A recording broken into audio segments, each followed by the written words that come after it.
तो दोस्तों जगन्नाथ टेम्पल के दर्शन करने के बाद हम आ चुके हैं कहाँ पर, लेजर शो देखने के लिए, जो है हमारा गंगा जी और यमुना जी के घाट पर। तो आइए दिखाते हैं आपको यहाँ का नज़ारा, क्या अद्भुत नज़ारा है, देखकर इसी से ही आंखें खुलने वाली है। तो आओ चलो दिखाते हैं।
सूर्य ग्रहों में श्रेष्ठ है और चंद्रमा नक्षत्रों में श्रेष्ठ है, उसी प्रकार प्रयाग सभी तीर्थों में सर्वश्रेष्ठ है।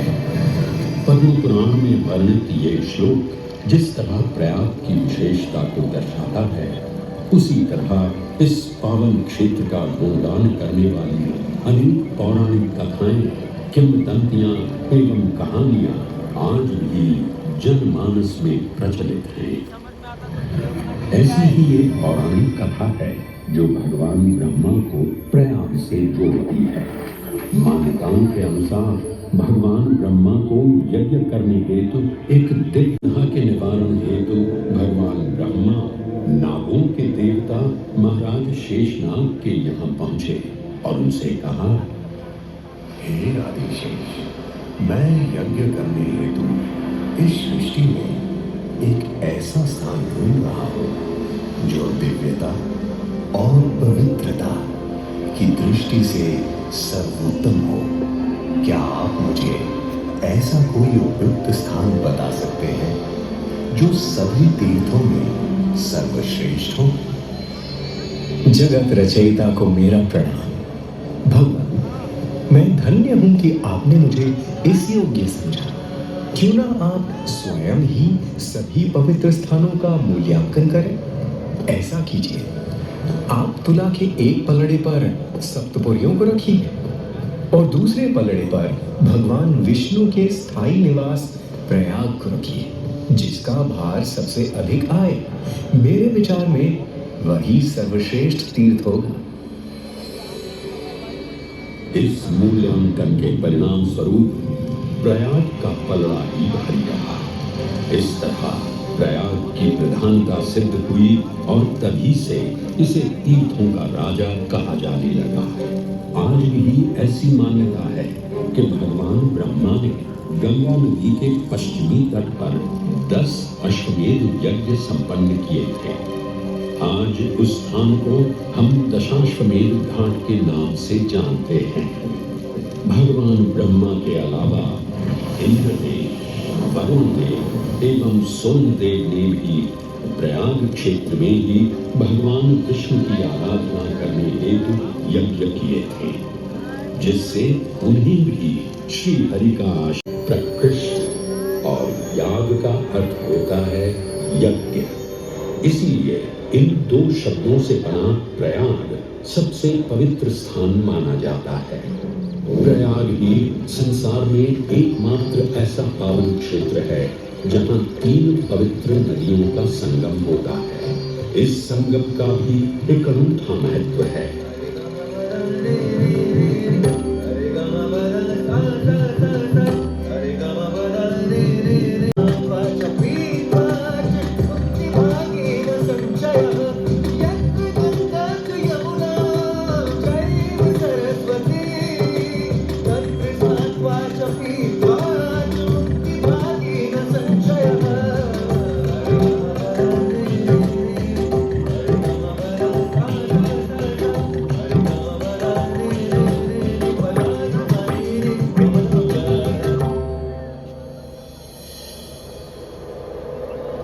प्रयाग में गंगा, यमुना और सरस्वती जैसी 3 सबसे पवित्र और पूजनीय नदियों का दिव्य संगम होता है।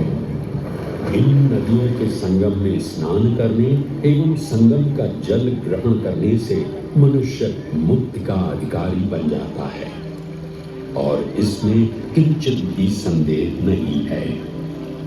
ब्रह्म पुराण में ब्रह्मा जी भी कहते हैं कि प्रयाग में सरस्वती जी अदृश्य रूप में आकर गंगा जी से मिलती हैं। इसलिए इस क्षेत्र को सरस्वती तीर्थ संगम भी कहा गया है। सरस्वती नदी के अदृश्य रूप से मिलने के पीछे भी एक पौराणिक कथा सुनने को मिलती है। ऐसा माना जाता है कि बद्रीनाथ क्षेत्र की गुफाओं में जब वेद व्यास जी भगवान गणेश को महाभारत की कथा सुना रहे थे, तब उस क्षण सरस्वती जी हिम शिखरों से टकराते हुए अपना मार्ग बनाती हुई बड़ी ही तीव्र गति से बह रही थी। सरस्वती नदी के इस तेज बहाव से उत्पन्न होने वाली तेज ध्वनि वेद व्यास जी का ध्यान भंग कर रही थी। इसलिए महर्षि वेद व्यास जी ने सरस्वती जी से वेग और ध्वनि को कम करने का आग्रह किया, परंतु उनके अनुरोध उपरांत भी जब सरस्वती नदी के वेग एवं ध्वनि में कोई कमी नहीं हुई, तो उन्होंने क्रोधित होकर सरस्वती जी को श्राप दे दिया और कहा कि वे अब धरती के भीतर यानी कि पाताल लोक में प्रवाहित होंगी। तब से ये माना जाता है कि हिम शिखरों से उद्गमित हुई सरस्वती नदी उत्तराखंड के माना गांव से आगे अपने अदृश्य रूप में प्रवाहित होती है। आगे चलकर यही अदृश्य रूपी मां सरस्वती प्रयागराज में गंगा एवं यमुना नदी से मिलकर त्रिवेणी संगम को पूर्ण करती है। ये प्रयाग नगरी पवित्रता का उद्गम है, जिसके अंश हमें वेदों एवं पुराणों में भी मिलते हैं, जिनमें वर्णित है सुरों असुरों द्वारा हुआ समुद्र मंथन।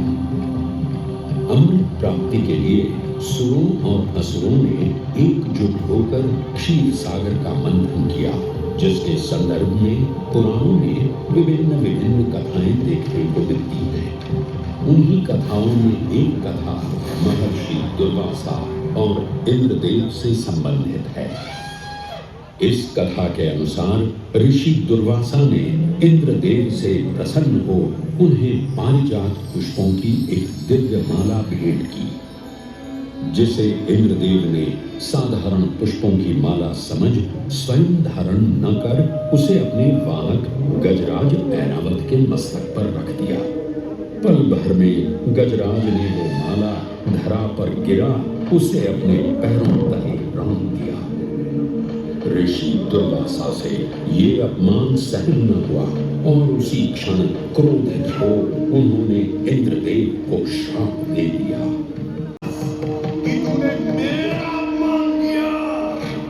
जिस वैभव एवं शौर्य पर तू इतरा रहा है, क्षण भर में ही तेरा ये वैभव, प्रतिष्ठा, शक्तियां सब नष्ट हो जाएंगी। अत्रि पुत्र दुर्वासा समस्त देवगणों को श्रीहीन होने का श्राप देता हूं।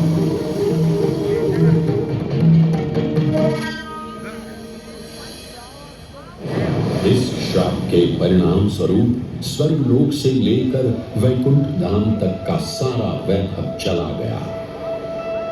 जहां स्वर्गलोक में सभी देवता अपना वैभव एवं शक्तियां खो चुके थे, वहीं वैकुंठ धाम में मां लक्ष्मी भी क्षीर सागर की गहराइयों में चली गई। उनके जाते ही सृष्टि का संतुलन बिगड़ने लगा एवं असुर राजा बलि ने तीनों लोग अपने अधीन कर लिए।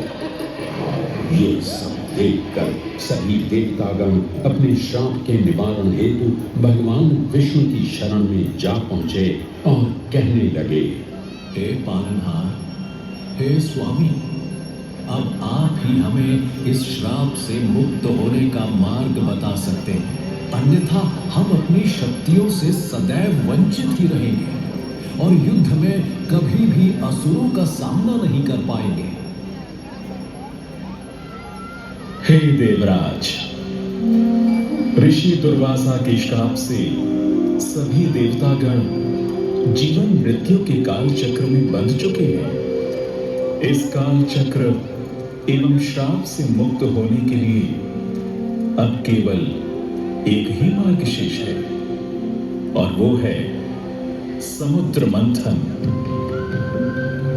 इस समुद्र मंथन से निकलने वाले रत्न ही आपके खोए हुए यश, वैभव और कीर्ति को पुनः स्थापित करेंगे।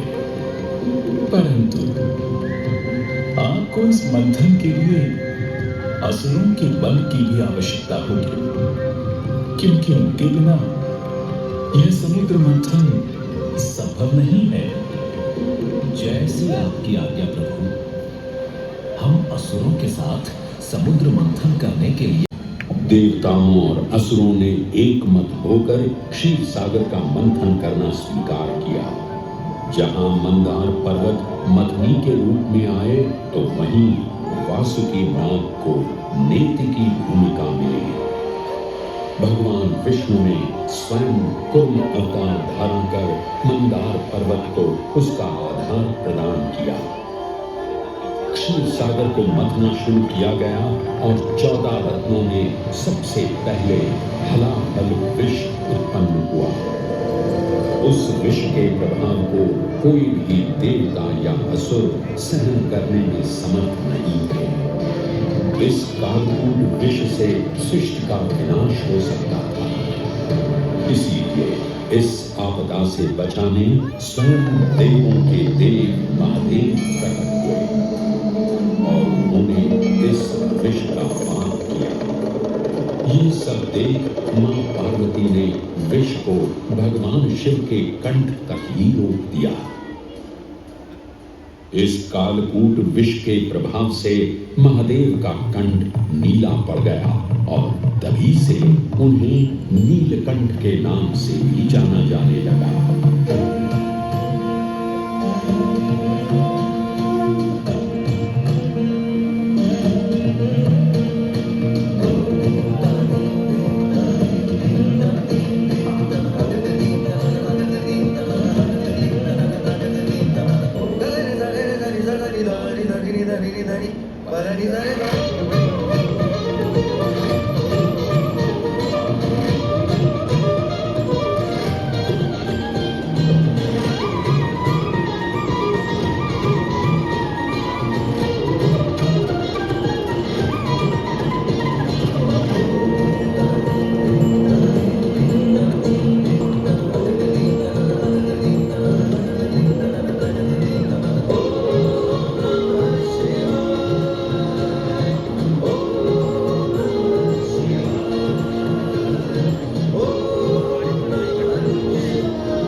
हलाहल के पश्चात समुद्र की गहराइयों से मां लक्ष्मी का आगमन हुआ, जिन्हें भगवान विष्णु ने वरण करके अपनी अर्धांगिनी बना लिया।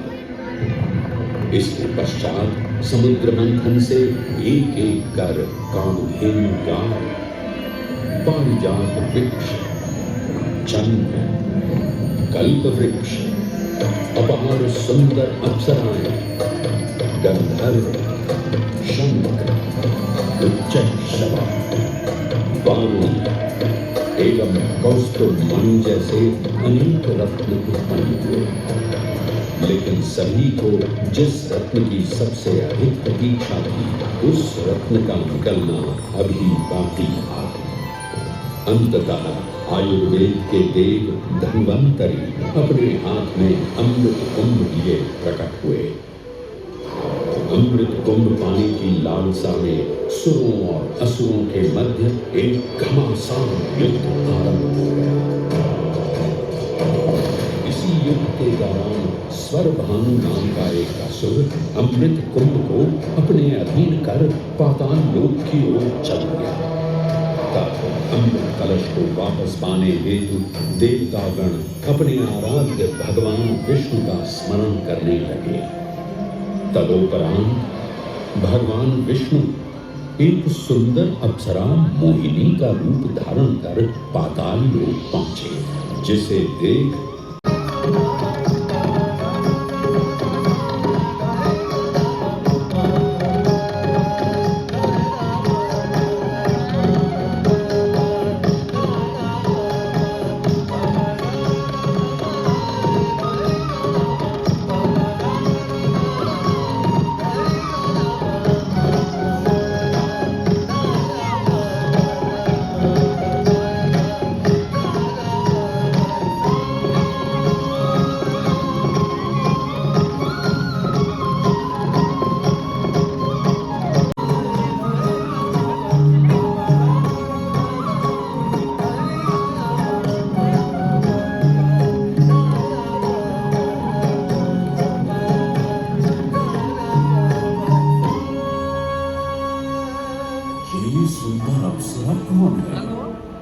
ये कहां से आई है? इसने तो मेरा मन ही मोह लिया। इसे तो मैं ही लेकर रहूंगा। इस सुंदर अप्सरा ने तो हम सबको सम्मोहित कर लिया है। हे सुंदरी, तुम कौन हो और यहाँ क्यों आई हो? हे असुरराज, मैं मोहिनी हूँ और आप ये समझ लीजिए कि मैं आप ही की सहायता हेतु यहाँ पर आई हूँ। हमारी सहायता हेतु? परंतु वो कैसे सुंदरी? मैं आपको ये ज्ञात कराने आई हूँ कि अमृत की असली शक्ति और गुण तो कलश के तल में विद्यमान है, जबकि ऊपर तो केवल जल मात्र है, जिसके ग्रहण करने से ज्यादा कोई लाभ न होगा। आप सभी इस अमृत को देवताओं के साथ बांट लीजिए। आखिर आप सभी ऋषि कश्यप के ही तो पुत्र हैं। देवताओं के साथ अमृत बांटने से एक तो आपका वैभव बढ़ेगा और दूसरा जो अमृत का फलदायक भाग है उसे आप ही ग्रहण कर सकेंगे। हे मनमोहिनी, तुम सत्य ही कह रही हो। परंतु अगर हमने ये अमृत कलश देवताओं को दे दिया तो क्या पता वे सारा अमृत स्वयं ही ग्रहण कर लें और हम सभी असुर इससे वंचित ही रह जाएं। आप निश्चिंत रहिए, ऐसा कदापि नहीं होगा। मैं स्वयं ही सभी सुरों और असुरों को अमृत पान करवाऊंगी और साथ ही साथ ये सुनिश्चित भी करूंगी। भगवान विष्णु की ये चालाकी भांप गया और चुपचाप देवता वेश धारण कर उन्हीं के बीच में जाकर विराजमान हो गया। तब जैसे ही मोहिनी स्वरभानु को अमृतपान कराने हेतु अग्रसर हुई, ठीक उसी क्षण सूर्य एवं चंद्रमा स्वरभानु का असली रूप पहचान गए। ये ज्ञात होते ही भगवान विष्णु अपने मूल रूप में परिवर्तित हो गए और अपने सुदर्शन चक्र से स्वर्भानु का सिर धड़ से अलग कर दिया। परंतु तब तक अमृत की 2 बूंदें स्वर्भानु के कंठ से उतर चुकी थी, जिसके चलते वो अमरत्व प्राप्त कर चुका था। इस तरह स्वर्भानु के कटे हुए सिर के भाग को राहु का नाम मिला और धड़ को केतु के नाम से जाना जाने लगा। माना जा रहा है कि प्रतिशोध की ज्वाला में ज्वलित राहु एवं केतु सूर्य एवं चंद्रमा पर ग्रहण लगाते हैं। इस प्रकार सूर्य और चंद्र पर ग्रहण लगना राहु और केतु का प्रतिशोध माना जाता है। भगवान विष्णु की ये लीला देख सभी असुर अचंभित हो उठे। इससे पहले कि वे कोई प्रतिक्रिया दे पाते, भगवान विष्णु के वाहन पक्षीराज गरुड़ ने शीघ्रता से अमृत कलश को उठा लिया और अपने साथ लेकर स्वर्गलोक की ओर उड़ चले। कहते हैं पक्षीराज की इस यात्रा के दौरान पृथ्वी पर 4 जगह अमृत की कुछ बूंदें छलक कर गिर पड़ी थी और इन बूंदों से उन नगरों की नदियों के पानी में अमृत जैसे गुण आ गए थे।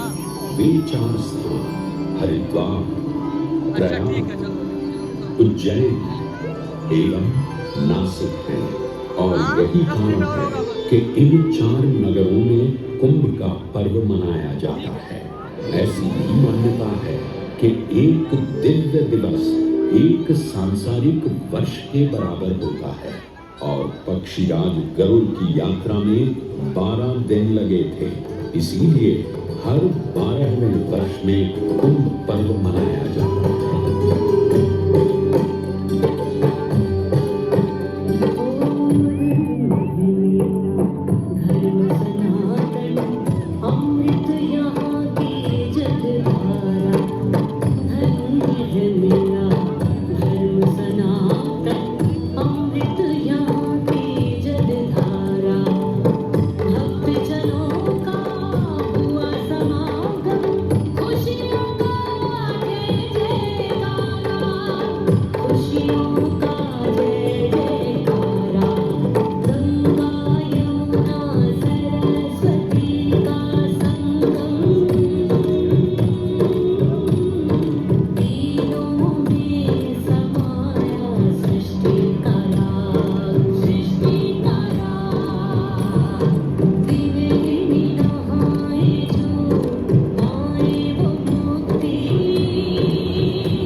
ग्रहों के अनूठे संरेखन से सुनिश्चित होता ये कुंभ महापर्व प्रयाग की भूमि पर उसी नक्षत्र में आयोजित होता है जिस नक्षत्र में यहाँ अमृत की बूंदें गिरी थी। गणनाओं के अनुसार जब बृहस्पति वृषभ राशि में और सूर्य चंद्रमा मकर राशि चक्र में प्रवेश करते हैं तब प्रयागराज में कुंभ पर्व आयोजित किया जाता है। सनातन धर्म की प्राचीनतम धरोहर माना जाने वाला ये कुंभ पर्व भारत ही नहीं बल्कि विश्व भर से आए करोड़ों श्रद्धालुओं का स्वागत कर रहा है। कुंभ पर्व केवल एक पर्व ही नहीं बल्कि एक तीर्थ का अवसर भी है, जहां लाखों करोड़ों श्रद्धालु कल्पवास के नियमों का पालन करते हैं। पौष पूर्णिमा से लेकर माघ पूर्णिमा तक चलने वाले कल्पवास के दौरान तीर्थालु सांसारिक सुखों को त्याग कर तपस्वी संतों की तरह कुटिया में रहते हैं। उनकी दिनचर्या ब्रह्म मुहूर्त में गंगा स्नान से शुरू हो संध्या वंदना और भजन कीर्तन जैसे आध्यात्मिक कार्यों के साथ रात्रि तक समाप्त होती है। श्रद्धालु दिन में केवल एक ही बार भोजन ग्रहण कर मानसिक रूप से धैर्य, अहिंसा और भक्ति भाव में लिप्त रहते हैं। ऐसी मान्यता है कि जो कल्पवासी मोक्ष की अभिलाषा लिए कुंभ पर्व में कल्पवास के नियमों का पालन करते हैं, उन्हें मोक्ष अवश्य ही प्राप्त होता है। पारंपरिक रूप से इस आध्यात्मिक पर्व की औपचारिक शुरुआत का श्रेय 8वीं शताब्दी के हिंदू दार्शनिक और संत आदि शंकराचार्य को दिया जाता है। उन्होंने न केवल 4 पवित्र मठों पुरी, श्रृंगेरी, द्वारका और बद्रीनाथ की स्थापना की थी, बल्कि सन्यासी परंपरा को जीवित रखने हेतु 10 सन्यासी व्यवस्था का गठन भी किया था, जिसके अंतर्गत निर्माणी, अटल, निरंजनी, आनंद, जूना, आवाहन और अग्निसात नामक 7 अखाड़े निर्मित हुए। आदि शंकराचार्य का उद्देश्य शास्त्रों के ज्ञान को आपस में साझा कर सनातन धर्म के दार्शनिक आधारों को सुदृढ़ और परिपक्व करना था। संगठित रखने हेतु आदि शंकराचार्य ने प्रयाग की भूमि पर कुंभ पर्व को पुनः आयोजित किया। आज के इस दौर में कुंभ पर्व की महत्ता का अनुमान इसी बात से लगाया जा सकता है कि यूनेस्को द्वारा मानवता की अमूर्त सांस्कृतिक विरासत की प्रतिनिधि सूची में इस पर्व को शामिल किया गया है।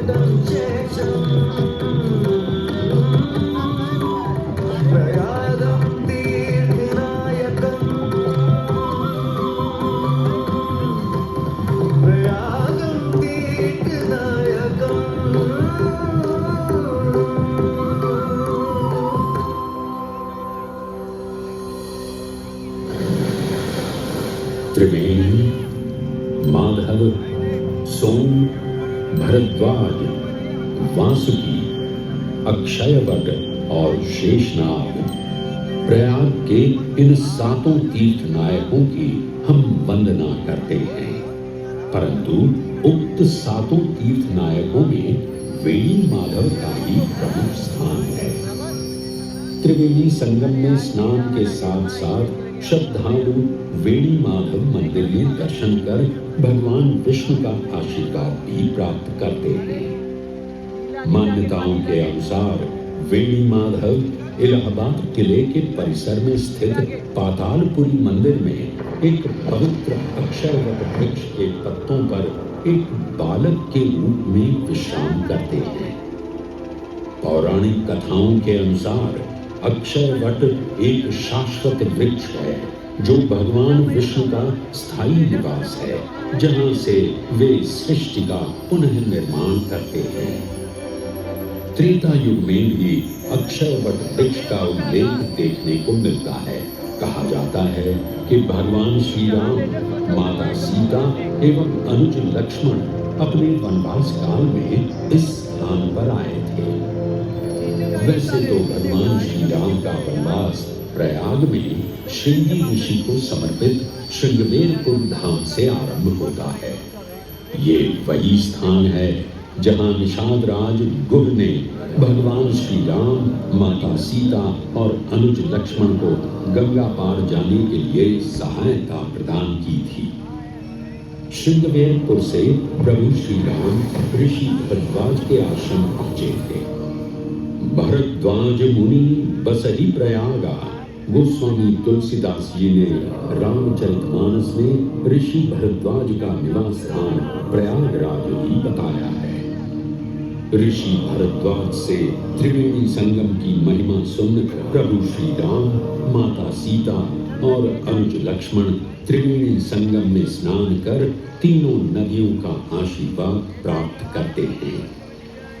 इसी कड़ी में एक प्रचलित कथा के अनुसार संगम तट पर ही माता सीता ने प्रभु श्री राम से महादेव और परम शक्ति मां पार्वती की आराधना करने की अपनी मनोकामना को व्यक्त किया था, जिसके उपरांत प्रभु श्री राम ने यमुना तट पर भगवान भोलेनाथ और मां पार्वती को समर्पित एक मंदिर का निर्माण करवाया था, जिसे आज हम मनकामेश्वर मंदिर के नाम से भी जानते हैं। त्रेता युग में स्वयं प्रभु श्री राम ने माता सीता के साथ इसी मंदिर में भगवान शिव एवं मां पार्वती की पूजा अर्चना कर उनसे आशीर्वाद प्राप्त किया था। महादेव के इस प्राचीन मंदिर से अगर थोड़ा आगे चले तो उन्हीं के अंशावतार पवन पुत्र हनुमान जी का मंदिर भी विद्यमान है।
एक ऐसा अनूठा मंदिर है जहां हनुमान जी लेटे हुए दिखाई देते हैं।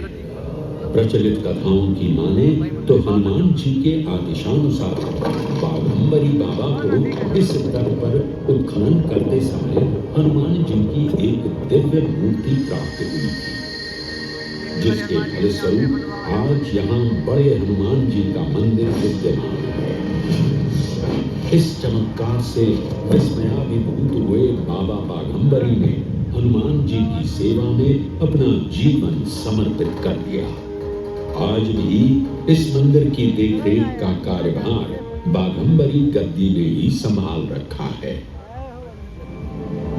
पुराणों एवं अनेक धार्मिक ग्रंथों में वर्णित प्रयाग क्षेत्र के कौशाम्बी का उल्लेख देखने को मिलता है। कौशाम्बी प्राचीन भारतीय वत्स महाजनपद की राजधानी थी। गौतम बुद्ध ने अपने तपस्वी जीवन के 6ठे और 9वें वर्ष यहीं बिताए और अपने अनुयायियों को कई महत्वपूर्ण धर्मोपदेश भी दिए। बौद्ध धर्म से अगर जैन परंपरा की ओर चले तो ऐसी मान्यताएं आज भी प्रचलित हैं कि प्राचीन तीर्थंकर ऋषभदेव ने भी वत्स देश में ही ज्ञान प्राप्त किया था। जैन तीर्थंकर पद्म प्रभु का जन्म इक्ष्वाकु वंश में राजा श्रीधर और रानी सुसीमा देवी के घर कौशाम्बी में ही हुआ था।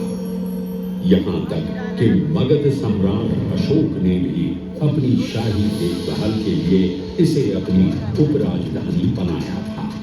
तथ्यों को टटोलें तो अशोक की लाट आज भी इस क्षेत्र में देखने को मिलती है। धार्मिक विविधता से परिपूर्ण प्रयाग क्षेत्र एक ऐसा अनूठा क्षेत्र है जहां ज्ञान का प्रकाश फैलाने सिख गुरु भी पधारे हैं। प्रयागराज के अहियापुर में स्थित गुरुद्वारा पक्की संगत साहिब इसी की एक बेजोड़ निशानी है। माना जाता है कि श्री गुरु तेग बहादुर जी अपनी यात्रा के दौरान 6 महीने इसी स्थान पर रुके थे।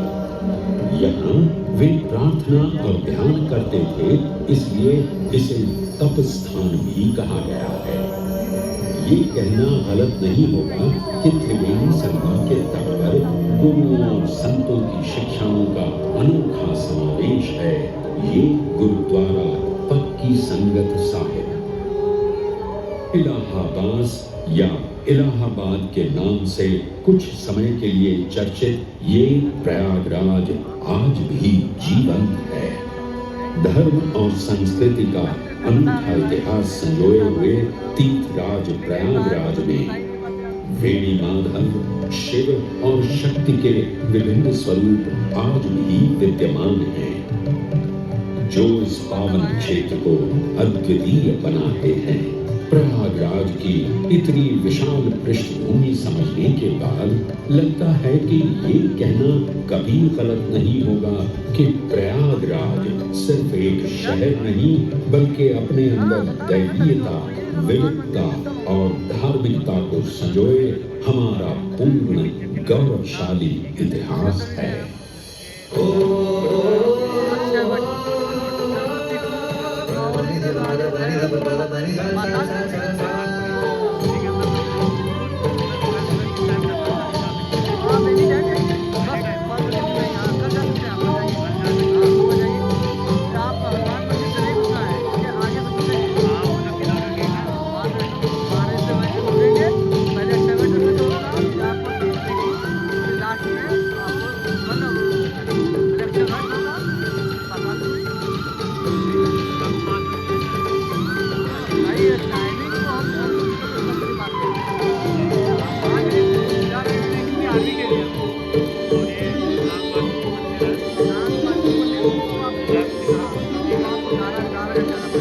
तो दोस्तों कुछ ऐसा था आज का लेजर शो।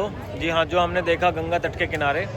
तो कैसा लगा आप भी बताइए कमेंट करके नीचे। तो कीजिए चैनल को लाइक, सब्सक्राइब, शेयर, इससे कि हमें ऐसी वीडियोस बनाने की मोटिवेशन मिलती रहे और एक जोरदार नेक्स्ट वीडियो हम आपके लिए लेकर आए। तो चलिए मिलते हैं नेक्स्ट व्लॉग में।